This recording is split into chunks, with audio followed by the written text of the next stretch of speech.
भारत के सबसे रोमांचक गेमिंग प्लेटफॉर्म विंजो पर हैं 70 से भी ज्यादा गेम्स। तो खेलो अपने मनपसंद गेम्स और रोज जीतो करोड़ों के इनाम। Download now from winzogames.com। Game में वित्तीय जोखिम शामिल है और इसकी आदत लग सकती है। जिम्मेदारी और अपनी जोखिम पर खेलें। आज भी खौफ रहता है?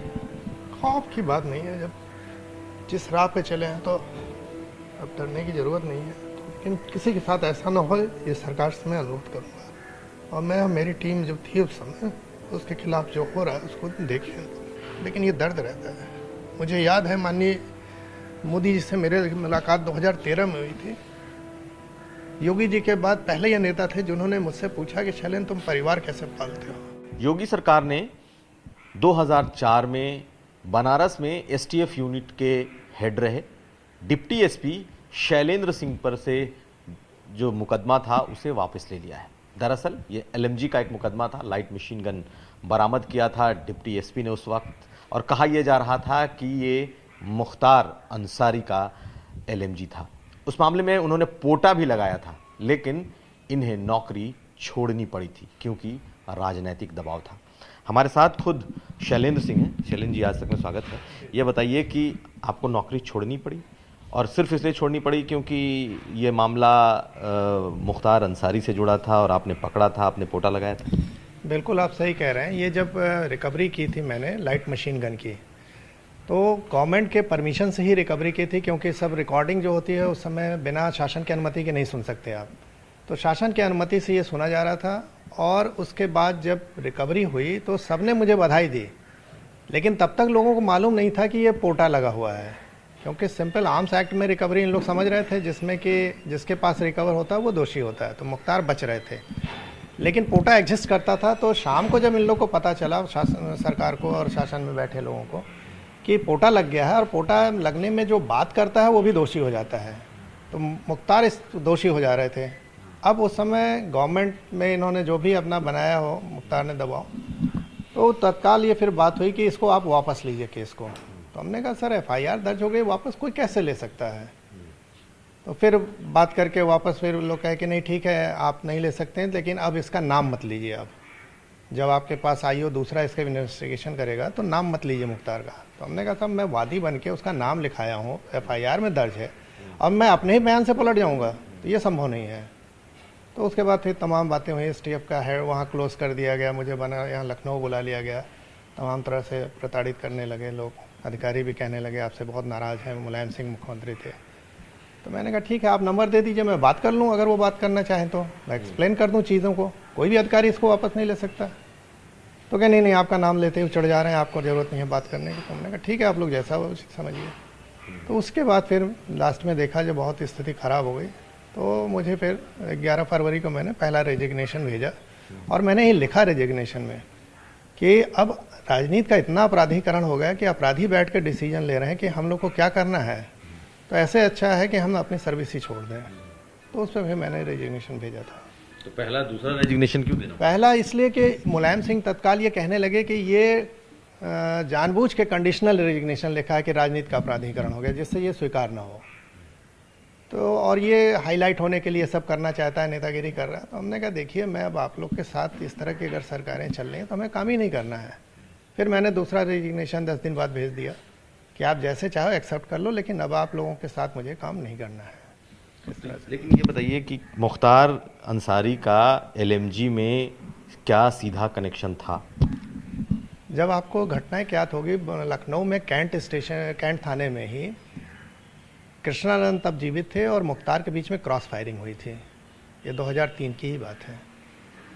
और उसके बाद हम लोगों को बोला गया कि आप लोग इन दोनों पर वॉच करिए, वरना कोई बहुत बड़ा हादसा हो जाएगा। और वॉच करने के दौरान ही इन लोगों को मैंने पकड़ा, और पूरे रिकॉर्डिंग में मुख्तार अपने आदमी के थ्रू, सेना के भगोड़ा जो था बाबूलाल यादव, जिसने लाइट मशीन गन चुरा के भगा था, उससे बात कर रहा था। और 1 करोड़ में सौदा लगभग इन लोग का पक्का हो गया था। और उसके पीछे खास वजह ये थी कि बोल रहा था मुख्तार कि हमको किसी भी कीमत पर एलएमजी चाहिए, क्योंकि कृष्णानंद की जो बुलेट प्रूफ गाड़ी है वो सिंपल राइफल के अगेंस्ट बुलेट प्रूफ है, तो एलएमजी उसको भेज देती। तो कहा ये एलएमजी हमको ज़रूर चाहिए, क्योंकि उस गाड़ी को भेज देगी और उसमें हम कृष्णानंद को मार देंगे। और ये सब रिकॉर्डिंग में है चीज़ें। तो पूरा उसमें केस डायरी में भी फिर लिखा गया इसको लेकिन पोटा लगने के बाद जब पोटा हटा दिया मुलायम सिंह ने, सैंक्शन नहीं दिया, तो बाद में फिर मुख्तार का बयान ये दर्ज कराया गया कि नहीं, हम लोग तो इसको पकड़वाने के लिए कह रहे थे। तो मैंने पूछा भाई पकड़वाने के लिए कोई इस तरह की बातें करता है? वो तो सिंपल पूरा सीधे सीधे मांग रहा था कि हमको किसी कीमत पे चाहिए, हमें मारना है इनको। ये सब दर्ज है उसमें, आप बोलने का टोन देख लीजिए, लहजा देख लीजिए, कंटेंट देख लीजिए। खैर गवर्नमेंट थी, नहीं दिया अपना पोटा तो वापस करके और सिंपल आर्म्स एक्ट दिखा दिया, उसमें मुख्तार बच गए।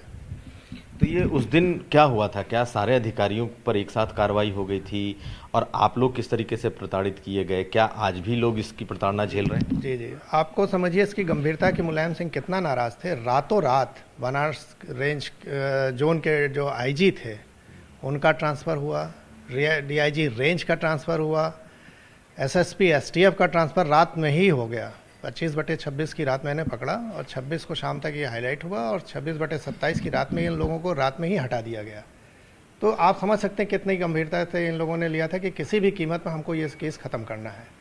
और उसके बाद डायरेक्ट इसमें तो हमको नहीं कुछ कर सकते थे, लेकिन मुझे बाद में इस दूसरे केसों में जेल भेजा गया। सिंपल मैं लड़कों के लिए बात करने गया था डीएम ऑफिस और ये दिखाया गया कि डीएम ऑफिस कब्जा कर लिया।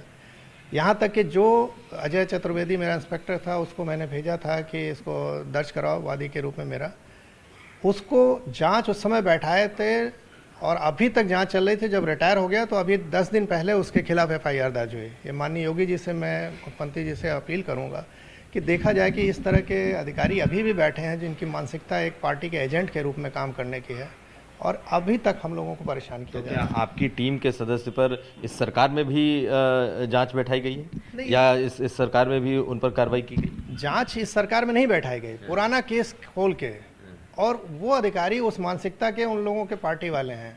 ईओडब्ल्यू में शायद वो जांच थी या एंटी करप्शन में थी, वहाँ से फिर अभी तक उसको चलता रहा कि नहीं इनकी जांच, मतलब 17-18 साल बीत गए, 17 साल, और जांच कहीं ना कहीं पेंडिंग रही। जबकि वो जांच में कई बार आया कि नहीं इन लोग दोषी नहीं हैं, लेकिन फिर वापस कर करके उन अधिकारियों ने, और अभी जाके एफआईआर 10 दिन पहले दर्ज हुई है। इस सरकार में एफआईआर दर्ज? इस सरकार में हो गई दर्ज। तो मैंने अपील कर रहा हूँ आप लोग के माध्यम से कि माननीय योगी जी देख लें कि किस तरह के अधिकारी अभी भी बैठे हुए हैं और अच्छा काम करने का ये इनाम मिल रहा है। वो अधिकारी बहुत परेशान है, कह रहा है साहब मैं रिटायर हो गया हूँ, मैं तो किसी को जानता भी नहीं, अब मैं चलूँ गिरफ्तारी दूँ, जेल काटूँ इस उम्र में, जबकि अच्छा कार्य मैंने किया।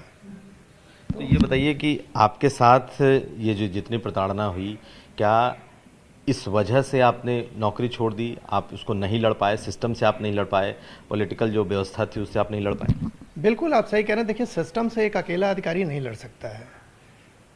मेरे सूत्रों ने मुझे बताया कि इतना इन लोगों ने प्लानिंग की है कि आपको ये कहीं ऐसी जगह ट्रांसफ़र करेंगे, बॉर्डर पुलिस में खासकर बात आ रही थी, जहां आपका गनर ही उनका आदमी रहेगा और मारेगा क्रॉस फायरिंग में। तो इन लोग इस लेवल तक जा सकते थे। और सही बात है, आप एक अधिकारी हैं तो आपको कहीं ट्रांसफ़र करके कहीं भेज दिया जाएगा, आप मजबूर हैं जाने के लिए। तो इन लोग किसी भी तरह से चाहते हैं, मतलब मैंने कहा ना कि उस समय लिखा था अपने रेजिग्नेशन में कि राजनीति का अपराधीकरण इतना हो गया कि अब अपराधी बैठ के डिसीजन ले रहे हैं और ये तो खाली मुहर लगा रहे हैं नेता लोग। तो ऐसे समय में कोई भी कैसे ईमानदारी से काम करेगा? तो बात इसकी थी। और आज की सरकार से मैं अपील करता हूँ कि ऐसे अधिकारी लोग जो बैठे हैं इन पर एक्शन लिया जाए। हम लोग का कीमती समय बर्बाद हुआ। आप 17 साल मेरा और मेरा परिवार के कष्ट में रहा, यह हम जानते हैं, या हमारे साथ के टीम के लोग परेशान हो रहे हैं वो जानते हैं। तो आपने सिर्फ इस केस की वजह से नौकरी छोड़ी, और आप पर जो मुकदमा दर्ज हुआ वो क्या था? सिर्फ इस केस की वजह से आपने नौकरी छोड़ी? बिल्कुल, इसी केस मैंने तो लिखा था कि मैं किस तरह से जान पर खेल के रिकवरी मैंने की इस लाइट मशीन गन की। कोई जाने को तैयार नहीं था अधिकारी कि लाइट मशीन गन है, पता नहीं कितना फायर एक साथ झोंकेगी, 500 फायर 1 मिनट में निकलेगा, कौन बचेगा कौन मरेगा। और हमारी टीम ने जान पर खेल के रिकवर किया। और उसके बाद इस तरह से हो रहा है कि आप लोग केस वापस करो नहीं तो आप लोग को जेल में डाल देंगे, तमाम धमकियां। तो कोई कैसे काम कर सकता है? तो हम लोगों ने कहा इससे अच्छा ठीक है भाई, हम लोग सर्विस से बाहर जाते हैं, अपना आम नागरिक की तरह जिएंगे, क्या ज़रूरत है अपनी जान पे खेल के इस तरह से रिकवरी करने की।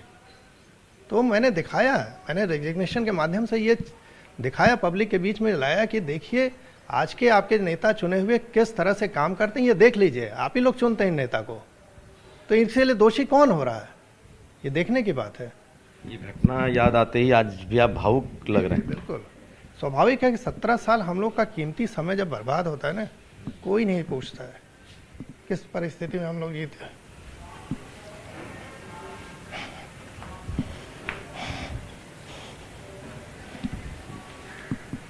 नौकरी छोड़ने का दर्द, नौकरी छोड़ने का नहीं दर्द, लेकिन कैसी परिस्थिति हम लोग जीते हैं, परिवार हम लोग जानते हैं, किस तरह से जान बची हम लोग की।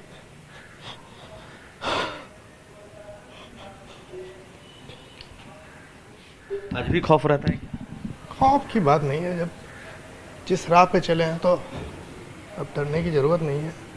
ऊपर वाला जब तक रखेगा रखेंगे, डर नहीं लगता, लेकिन परेशान होता है परिवार, तो तकलीफ होती है। कितनी नौकरी बची थी जो आप करते? मेरी तो अभी 10 साल भी नहीं हुई थी, ये तो मेरी कम से कम 20 से 21 साल मेरी सर्विस थी। कभी किसी नेता ने, कभी किसी बड़े नेता ने आपकी सुध ली कि आखिर आपने ऐसा क्यों किया? जी, माननीय योगी जी ने तुरंत फ़ोन किया था मेरे परिवार को, मैं तो जेल में था, और उन्होंने खबर ली थी और कहा था मैं आऊँगा तो न्याय करूँगा। आज किया उन्होंने, मेरा परिवार उनके प्रति पूरा आभारी है।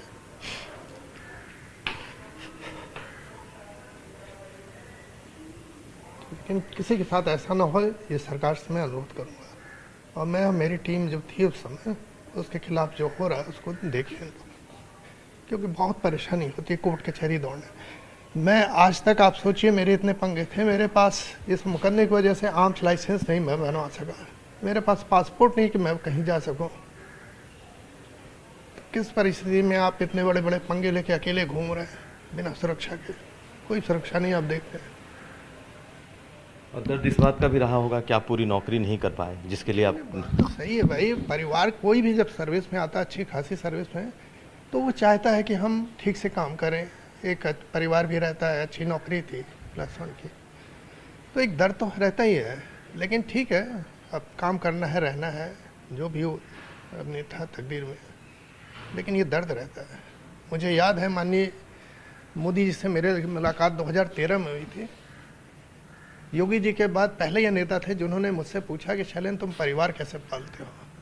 ये तब मुख्यमंत्री थे गुजरात के। तब आप मुख्यमंत्री गुजरात नरेंद्र मोदी से मिले थे? और हमने एक जो PIL किया था उसके संदर्भ में मिले थे, ई-गवर्नेंस पे था। तो पहला ये मतलब योगी जी के बाद ये थे जिन्होंने पूछा कि शैलेंद्र तुम परिवार कैसे चलाते हो। और हम लोग बहुत उस समय परेशान हुए, तो इन्होंने कहा तुम मेरे साथ आओ, और 2013 से फिर इनके साथ मैं काम करने लगा। इनका वार रूम मैंने हेड किया बनारस में, मीडिया में भी आया। फिर इन्हीं लोगों ने मुझे किसान पे लगाया काम करने के लिए, और आज मैं किसानों के लिए काम कर रहा हूँ, और जितना बुल पावर पे एनर्जी और तमाम चीज़ों पे काम कर रहा हूँ। आज जब आपके ऊपर से केस हटाया गया है तो आपको थोड़ी संतुष्टि लगती है? आप बहुत राहत है। सबसे बड़ी राहत यह है कि मैं अब कहीं फ्रीली जा सकता हूँ, वरना कहीं भी आपको जाना हो तो पहले केस लगा हुआ है। आपको कुछ भी गवर्नमेंट से चाहिए तो पहले पुलिस वेरिफिकेशन रही है। पुलिस वेरिफिकेशन में सामने केस आता था कि आप पे केस है, अब ये नहीं कोई देखता कि केस किस लिए लगा है, लेकिन वो चीज़ें नहीं होती थी वेरीफाई। अच्छा, एक सवाल ये बताइए कि आपने मुलायम सिंह का नाम लिया, तत्कालीन मुख्यमंत्री थे। मुख्तार इसमें जिनके लिए जिनको आपने पकड़ा था, पोटा लगाया था, तो ये जो बाहुबली मुख्तार, माफिया मुख्तार, इस तरह के जो टर्म कॉइन किए गए, और जो पॉलिटिकल नेक्सस था, ये आपको बिल्कुल नेकेड दिखाई दिया? एकदम नेकेड भाई, सीधे सीधे वो बोलते थे। अधिकारियों का फ़ोन मेरे पास आता था, नीचे के हमसे जो सीनियर लोग थे, कि शैलेंद्र तुम कहाँ पंगा ले रहे हो, जान तुम्हारी चली जाएगी, तुम्हारे परिवार की जान चली जाएगी, तुम हट जाओ पीछे, वापस ले लो। हमने कहा सर कैसे वापस ले लें जो चीज़ पकड़ी गई है, और आप लोगों ने के ही आदेश से पकड़ा, ये मीडिया में भी है, कोई FIR लिखा के FIR क्या फाड़ सकता है? तो मानते थे लोग नहीं हो सकता, तो हमने फिर मुझसे क्यों कह रहे हैं आप लोग, ये नहीं हो सकता है। तो आप जब नौकरी छोड़ रहे थे तो पुलिस में किसी ने मदद नहीं की? कह तो रहा हूँ, जब रातों रात IG DIG सबका ट्रांसफ़र SSP का हो रहा है, तो किसकी हिम्मत है मुलायम सिंह से भिड़ने के लिए? कौन भिड़ेगा? हम और हमारी टीम पूरे अकेले खड़ा थी उसके बाद 2 सरकारें आई, मायावती की सरकार आई, अखिलेश यादव की सरकार आई, उसके 10 साल के बाद 12 साल 15 साल के बाद योगी आदित्यनाथ की। बिल्कुल, बीच में किसी सरकार ने मदद नहीं की, लेकिन जब योगी जी की सरकार आई तो सबसे पहले जो 22 केस इस तरह के वापस हुए थे, तो उसमें मेरा ये केस था। प्राथमिकता के आधार पर उन्होंने वापस किया और मैं गया था बधाई देने के लिए सरकार बनने के बाद। तो उन्होंने कहा शैलेंद्र, मुझे याद है तुम्हारा केस है, तुम लिख के दो और मैं इसको वापस करता हूँ। और उन्होंने वापस किया। कोर्ट में पड़ा हुआ था। कोर्ट ने खैर अभी 6 मार्च को मुझे इसको स्वीकृति दी वापसी की। बहुत धन्यवाद। तो ये हमारे साथ थे शैलेंद्र, जो कि डिप्टी एसपी रहे, एसटीएफ यूनिट के हेड रहे, और इन्होंने जो पोटा लगाया था, जो एलएमजी बरामद किया था, और वो भी मुख्तार और उनके गैंग के पास से, उसका खामियाजा ये कि पूरा का पूरा पॉलिटिकल सिस्टम इन्होंने अपनी आंखों से ऐसा देखा जो किसी फिल्म की स्क्रिप्ट से कम नहीं। बेहद भावुक। 31 साल 30 साल की नौकरी में महज 10 साल की नौकरी के बाद इन्हें इस्तीफा देना पड़ा था, नौकरी छोड़नी पड़ी थी, और आज जब वो केस वापस हुआ है तो राहत महसूस कर रहे हैं। लेकिन आंसू हैं कि अब भी थम नहीं रहे। हरीश कांडपाल के साथ कुमार अभिषेक, लखनऊ।